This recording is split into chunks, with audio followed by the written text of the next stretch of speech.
আমি আগেই বলে নিচ্ছি, যাদের হার্ট দুর্বল তারা আমার এই ভিডিওটি দেখবে না। তারপর যদি হাসতে হাসতে লুঙ্গি খুলে যায় তাহলে কিন্তু আমি দায়ী না।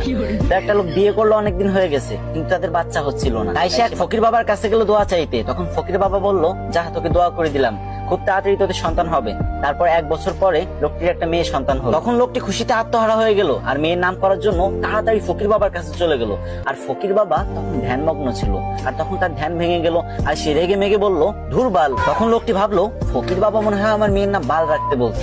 সেই অনুপাতে মেয়েটির নাম বাল রেখে দিল। তারপর আরো 2 বছর পরে লোকটির একটা ছেলে সন্তান হলো।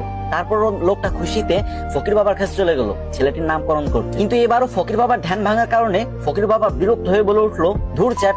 তখন লোকটি ভাবলো, ফকির বাবা মনে হয় আমার ছেলের নাম চ্যাট রাখতে বলছে, তাই সেই অনুপাতে ছেলের নাম চ্যাট রেখে দিল। তারপর আবার কিছুদিন পরে লোকটির একটি ছাগলের বাচ্চা হলো, আর সেই লোকটি ছাগলের বাচ্চা নামকরণ করার জন্য ফকির বাবার কাছে চলে গেল।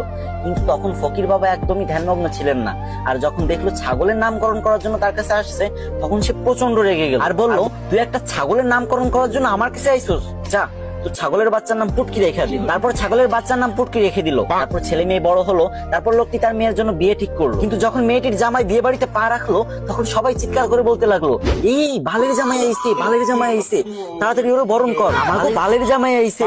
এই শুনে তো জামাই রেগে মেগে বিয়ে করবে না বলে বাড়ির দিকে রওনা হলো। তখন শ্বশুর সামনে এসে বলল, বাবা তুমি রাগ করো না গো, তুমি তো আমার চ্যাটের মতোই।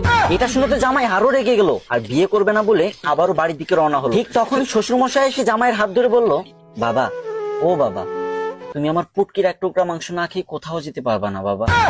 এই কথা শুনে জামাই বেহুশ।